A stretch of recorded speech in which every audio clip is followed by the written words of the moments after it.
మాకు ఇంకా తిరుగులేదు అనుకుంటున్న టైంలో భారతీయ జనతా పార్టీకి బీహార్లో ఒక చిన్న షాక్ తగిలిందా? ఇది చిన్నదని అనుకోవాలా, లేదా భారతీయ జనతా పార్టీ క్రమక్రమంగా తనకి బలమైన పట్టుంది అనుకున్న చోట్ల, అది కూడా వరుసగా ఇప్పటి వరకు ఎవరో గెలవకుండా బీజేపీయే గెలుచుకుంటూ వస్తున్న దాదాపు 5 సార్లు అనుకుంటా టైంలో ఇప్పుడు ఒక్కసారిగా బీజేపీకి షాక్ తగలడం, అది కూడా జన్ స్వరాజ్ పార్టీకి సంబంధించిన వ్యూహకర్త ఎవరైతే ఉన్నారో ప్రశాంత్ కిషోర్, ఆయన కూడా బోణి కొట్టారు అనుకోవాలి. ఇక్కడ ఇంతకు ముందు ఆయన పార్టీ పరంగా పాదయాత్ర కూడా చేశారు, బీహార్ లో గెలుచుకోవాలని అనుకున్నారు, కానీ కనీసం డిపాజిట్లు కూడా దక్కించుకోలేకపోయిన పరిస్థితి. కానీ ఈసారి ఉప ఎన్నికల ద్వారా అయితే ఆయన బోని కొట్టారు. ఆయన సక్సెస్ ఎలా చూడాలి? అదే నేపథ్యంలో బీజేపీ బీహార్ లో ఈ ఒక్క స్థానం కోల్పోవడం ఫెయిల్యూర్ గా చూడొచ్చా? ఇది అంశం మీద చర్చించే ప్రయత్నం చేద్దాం. సార్, ఒకటి ముందైతే ప్రశాంత్ కిషోర్ మొత్తానికి అసెంబ్లీలో అడుగు పెడుతున్నారు ఎమ్మెల్యేగా, ఫస్ట్ టైం గెలవడం. ఇక్కడ బీజేపీ వల్ల ఆయన గెలిచారని అనుకోవాలా, లేదంటే ఆయన వ్యూహకర్త కాబట్టి అనాలిసిస్ చేసుకుని గెలుచుకున్నారా? ఆయన సక్సెస్ ఎలా చూడాలి? అనాలిసిస్ చేసుకుని గెలిస్తే మొన్ననే సీట్లు మొత్తం అప్పుడే అధికారంలోకి రాలేదు, కనీసం అప్పుడు కూడా తనకి తానే ఓడిపోయాడు. ఇప్పుడు ఏంటంటే బీజేపీలో అంటే ఒక్కోసారి ఎట్లా ఉంటది, ఇప్పుడు ఫర్ ఎగ్జాంపుల్ క్రిందసారి తెలంగాణలో బండి సంజయ్ ఒక ఊపు క్రియేట్ చేసి గ్యారంటీ వరుస పెట్టి అన్ని ఉప ఎన్నికల్లో విజయం సాధిస్తా వచ్చింది బీజేపీ, గుర్తుంది కదా. ఉన్నట్టుండి కరెక్ట్ గా ఎలక్షన్స్ టైంకి వచ్చేటప్పటికి అతని పక్కన పెట్టేసేసి కిషన్ రెడ్డిని పట్టుకొచ్చారు.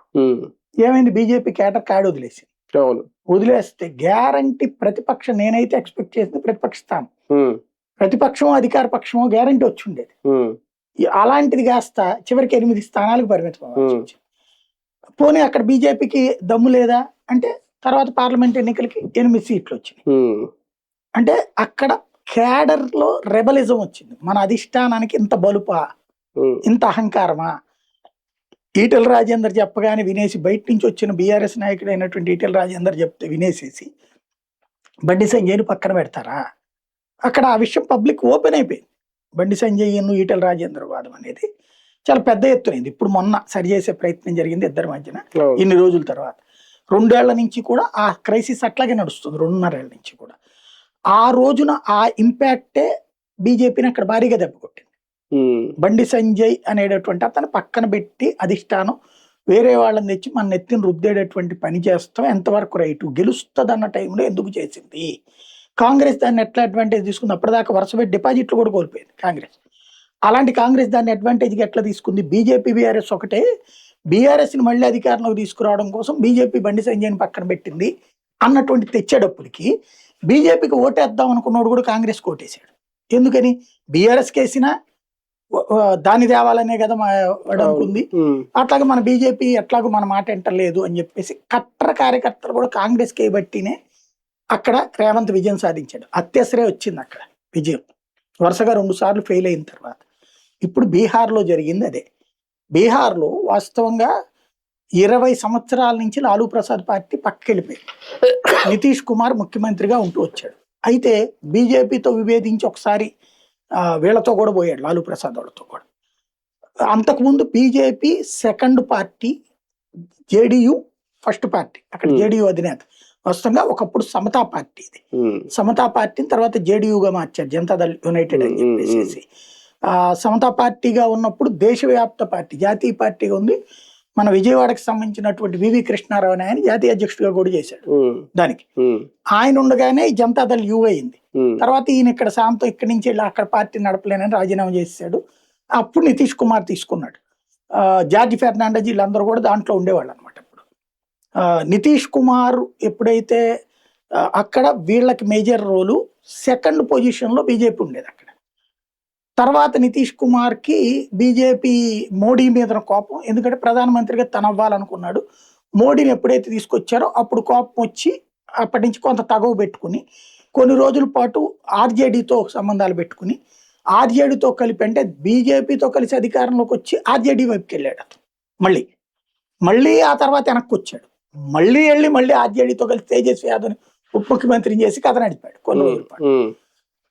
నితీష్ కుమార్ అనేటటువంటి అతనుకి కొన్ని క్యాస్ట్ ఈక్వేషన్స్, అక్కడ బలమైనటువంటి సీట్లు ఉన్నాయి, ఒక 40-50 సీట్లు బలం, పైన ఇంకో 30 సీట్లు దాకా కొట్టుకొస్తున్నాడు ఈ కూటముల కారణంగా.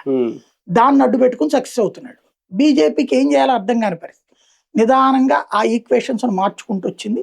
నితీష్ కంటే 4 సీట్లు ఎక్కువ తీసుకొచ్చింది. నితీష్ని దెబ్బతీయడానికి రామ్ విలాస్ పాస్వాన్ కొడుకైనటువంటి చిరాగ్ పాస్వాన్ని హైలైట్ చేసింది. రామ్ విలాస్ పాస్వాన్ కొడుకు నితీష్ దెబ్బతీస్తే బీజేపీ చేర తీసుకొట్టింది అతను. ఆ కారణంగా నిదానంగా నితీష్ పరిస్థితి డౌన్కి వెళ్ళిపోయింది. వరుసగా 2 ఎన్నికల్లో బీజేపీ అగ్రస్థానానికి వచ్చి జేడీయూ సెకండ్ ప్లేస్కి వెళ్ళింది. ఈ కూటమి అధికారంలో ఉన్నటువంటి సందర్భంలో సుశీల్ కుమార్ షిండే అనేటటువంటి ఆయన అక్కడ డిప్యూటీ సీఎంగా ఉండేవాడు. నితీష్ కుమార్ సీఎంగా ఉన్నప్పుడు డిప్యూటీ సీఎంగా ఈయన. వీళ్ళ బంధం ఏంటంటే ఫెవికాల్ బంధం లాంటిది.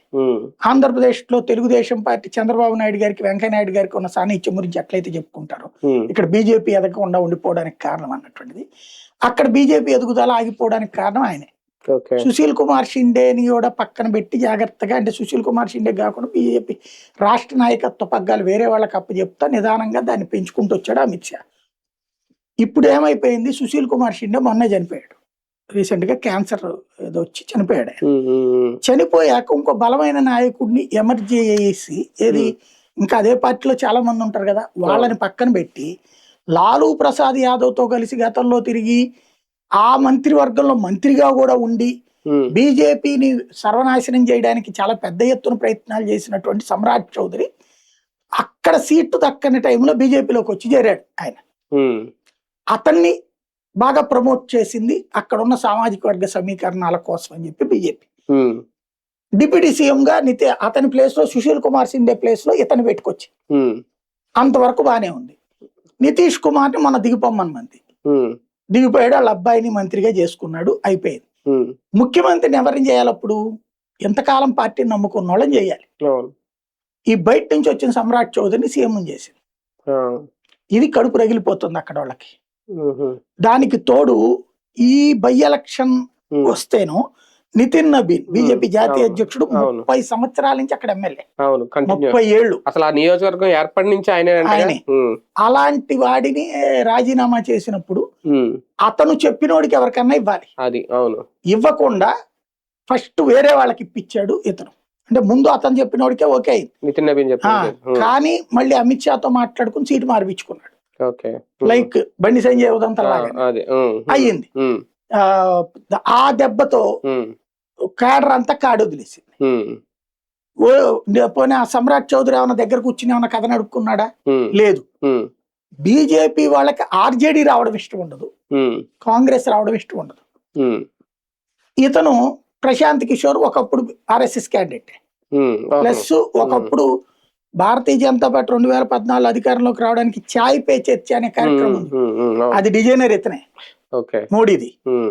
మోడీతో బాగా ట్రావెల్ అయినోడే కాబట్టి ఆ తర్వాత మళ్ళీ కాంగ్రెస్ తో ట్రావెల్ కావడం కోసం బీజేపీని ద్వేషించినోడే ఇతను. కాంగ్రెస్ తో ట్రావెల్ కావడం కోసం, ఎందుకని కాంగ్రెస్ ఈయనకి ప్రెసిడెంట్ ఇచ్చేమని అడిగాడు, ఏఐసిసి ప్రెసిడెంట్ ఇచ్చేసేసి ఫ్యూచర్ ప్రైమ్ మినిస్టర్ గా తను కనుక మూవ్ చేస్తే కథ నడిపిస్తానన్నాడు, పని చూసుకోమన్నాడు రాహుల్ గాంధీ. ఇక దాంతో వెనక్కి వచ్చి బీహార్ లో ట్రై చేశాడు. బీహార్ లో నితీష్ కుమార్ వారసుడుగా ప్రొజెక్ట్ చేయబడ్డాడు. నితీష్ కుమార్ కూడా పెట్టుకున్నాడు, కానీ నితీష్ సంఖ్య కిందనే నీళ్లు గదిలిచ్చేస్తున్నాడు. అందుకని నితీష్ కుమార్ పార్టీని సస్పెండ్ చేశాడు. అప్పుడు వాళ్ళ పార్టీ వైస్ ప్రెసిడెంట్ ఏది జేడీయూకి, తర్వాత నితీష్ కుమార్ సస్పెండ్ చేశాడు. ఇక ఆ తర్వాత సొంతగా పార్టీ పెట్టుకున్నాడు. అంతా చేసినా అక్కడ జనం పట్టించుకోవట్లేదు. దేశం అంతా గెలిపించాలని ఆయన గొప్పలు చెప్పుకోవాల్సి వస్తుంది, కానీ ఆయనే ఓడిపోతున్న పరిస్థితుంది. అక్కడున్న ఈ బీజేపీ రెబల్స్ ఎవరైతే ఉన్నారో పబ్లిక్ లో, అంటే కార్యకర్తల్లో, వాళ్ళందరూ అటు ఆర్జేడీని గెలిపించలేక, ఇటు సమ్రాట్ చౌదరి పెట్టిన అభ్యర్థిని గెలిపించలేక, థర్డ్ పర్సన్ అయినటువంటి ఇతను వాళ్ళని మేనేజ్ చేశాడు. వాళ్ళ హౌస్ టు హౌస్ ఇతని టీం వెళ్ళి కలిసింది. వాళ్ళు మామూలుగా 10 ఓట్లు తెచ్చేవాడు, నేను వచ్చి ఓటు వేసేస్తాను తప్పించి నేను 10 మందిని తేనని చెప్పేశాడు. అట్లాగా చెయ్యటం ఇతనికి ఫెచ్చింగ్ అయింది.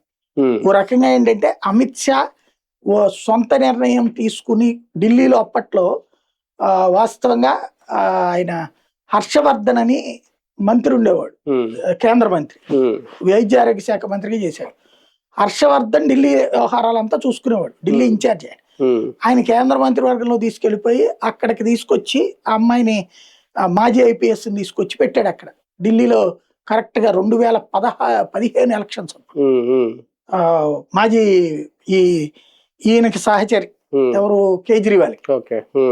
ఆమెను తీసుకొచ్చి పెట్టేటప్పటికి ఆ పేరు గుర్తు రావట్లేదు, ఆమెను తీసుకొచ్చి పెట్టేటప్పటికి బీజేపీ క్యాడర్ అంతా రెబల్ అయిపోయి ఢిల్లీలో ఓడగొట్టారు. బీజేపీ 4 సీట్లకు పరిమితమై ఏకంగా 31 సీట్ల నుంచి 4 సీట్లకు పడిపోయింది. అరవింద్ కేజ్రీవాల్ గెలవడానికి అదే ఉపయోగపడింది, రెండోసారి సీఎం గెలవడానికి. అక్కడ ఎట్లయితే రెబలిజం అయిందో బీహార్ లో అట్లాంటి రెబలిజం చూపించారు. గెలిచిన తర్వాత బీజేపీ ఓవర్ కాన్ఫిడెన్స్ కూడా దెబ్బ కొట్టింది అనుకోవచ్చు.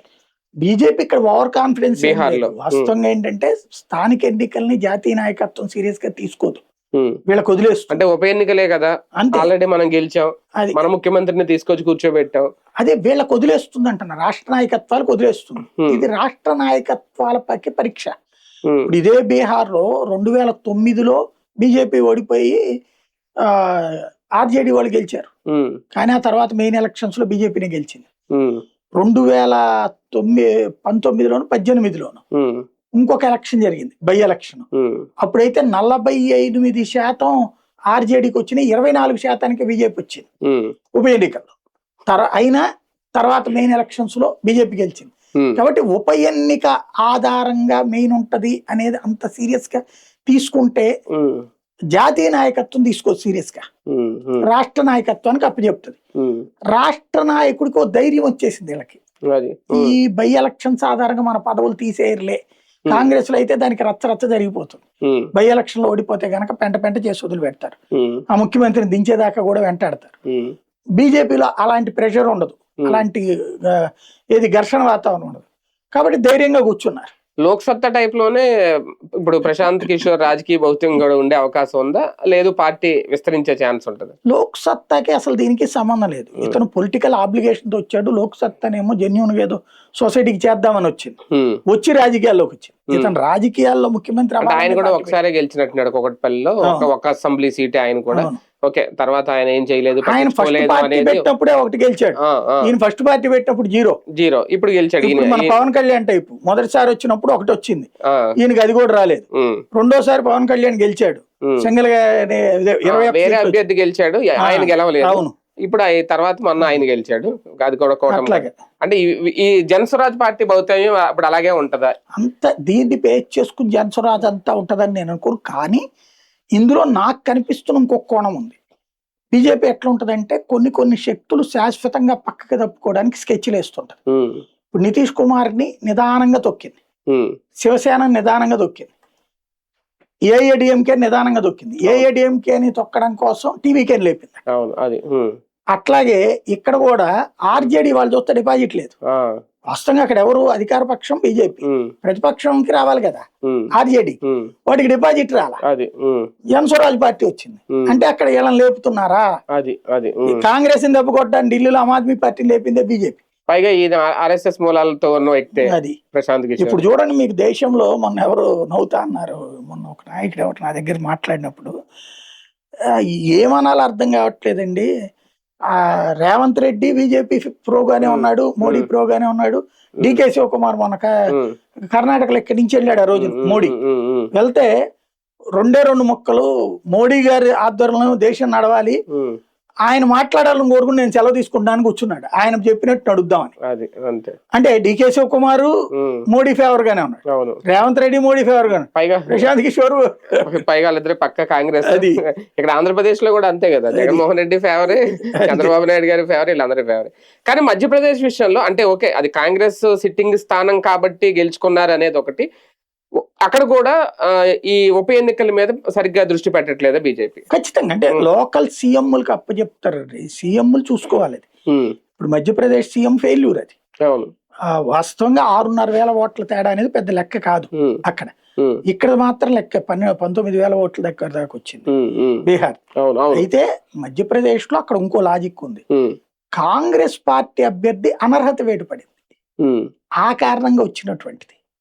కాంగ్రెస్ అభ్యర్థికి అనర్హత వేటు, మళ్ళీ కాంగ్రెసే గెలుచుకుంది, అంటే అది సింపతి వచ్చింది. సాధారణంగా అనర్హత వేటు అన్నప్పుడు మనం ఏమనుకుంటాం, వాళ్ళ మీద నెగిటివిటీ అనుకుంటాం, కానీ అది చట్ట ప్రకారం నెగిటివిటీ. ఇప్పుడు చూడండి, ఒక నాయకుడు జైలుకి వెళ్తే క్రిమినల్ అనాలి, కానీ జైలుకి వెళ్ళిన వాళ్ళందరూ క్రిమినల్స్ ఏమో కానీ మా నాయకులు మాత్రం క్రిమినల్ కాదని వాళ్ళకి సింపతి అంటే అనర్హత వేటు కూడా ఒక రకంగా అది ప్రజల్లో వ్యతిరేకత తీసుకురాదు. ఎందుకంటే ఆయన ఏదో సహకార బ్యాంకుకు సంబంధించి ఏదో మోసం చేశాడు అనే దాని మీద అనర్హత వేటు పడింది. అది రైతులకు సంబంధించింది కాబట్టి ఆటోమేటిక్ గా వ్యతిరేకత అనేది రావాలి ఆ పార్టీ మీద. కానీ మళ్ళీ అదే పార్టీ అధికారంలోకి వచ్చి రావంటున్నా. ఇప్పుడు మనకి పవన్ కళ్యాణ్ ఓడిపోయాడు భీమవరం, గుర్తుంది కదా. అవును. అక్కడ అతని మీద ఎంత పెద్ద గొడవ బ్యాంకులది. అవును. అప్పుడు గెలిచిన గన్ శ్రీనివాస్ మరి అతను బ్యాంకులు కుంభకోణమే అప్పుడు ఆ టాపిక్ లేవనెత్తాడు కూడా పదే పదే. ఎంత రచ్చ జరిగింది, మరి ఎట్లా గెలిచారు అంటే మనకి చట్ట ప్రకారం ఒకటి ఉంటుంది, గ్రౌండ్ లెవెల్లో ఇంకోటి ఉంటుంది. సింపథెటిక్ కాన్సెప్ట్ ఏదో ఉంటది, ఆ లాజిక్ మిస్ అవుతున్నది మీడియా ఇక్కడ. ఒకటి అనేది బీజేపీ కూడా ఇలాంటి లైట్ తీసుకుంటుందా అంటున్నాను నేను. ఉప ఎన్నికల్ని పెద్దగా సీరియస్ గా తీసుకోవట్లేదు. లోకల్ సీఎం ఫెయిల్యూర్ అంటున్నా. అంతేనా? అది అధినాయకత్వం చూడదు కదా. యాదవ్ శివరాజ్ సింగ్ చౌహాన్ తీసేసి యాదవ్ ని పెట్టారు. ఈ కొత్త అతను అవగాహన లేదు, అర్థమవుతోంది అది. అంటే అక్కడ ఏంటి, శివరాజ్ సింగ్ చౌహాన్ వర్గం ఒకటి ఉంది, ఇతర వర్గం, అది కొంత కన్ఫ్యూజ్ అవుతున్నట్టున్నారు. అందుకే బీజేపీ ఒక రకంగా ఉప ఎన్నికల్లో అయితే ఫెయిల్యూర్లు మూట కట్టుకుంటుంది. అంటే అంత వ్యూహాలు రాష్ట్రాల్లో అధికారం తెచ్చుకున్న ఉప ఎన్నికల్లో మాత్రం సహజంగా అదే నేను అనేది. బేసిక్ గా లోకల్ లీడర్ల ఫెయిల్యూరు, లోకల్ లీడర్ల మీద స్థానిక నాయకుల యొక్క కోపం ఇక్కడ ప్రదర్శించి ఉండొచ్చు. ఇప్పుడు అతను శివరాజ్ సింగ్ చౌహానే సీఎం అనుకుని ఎలక్షన్ జరిగింది, బీజేపీ అతన్ని తీసేస్తామని చెప్పలే. ఎక్కడ గెలిచిన తర్వాత శివరాజ్ సింగ్ చౌహాన్ కేంద్రానికి తీసుకొచ్చి వేరే మనిషిని ముఖ్యమంత్రి చేశారు. శివరాజ్ సింగ్ చౌహాన్ మామ అంటారు, 10-20 ఏళ్ళు సీఎం గా చేసినాడు. ఆ 18 సంవత్సరాలు సీఎం, మధ్యలో 2 ఏళ్లే కాంగ్రెస్ పార్టీ. అంత అతనికి ఆటోమేటిక్ గా పార్టీ మొత్తం మీద గ్రిప్ ఉంటది. ఆ గ్రిప్ ని ఇప్పుడు ఒక్క రోజులో తీసేసి వేరే వాళ్ళనంటే యాక్సెప్ట్ చేయాలి కదా తొందరగా. అవును.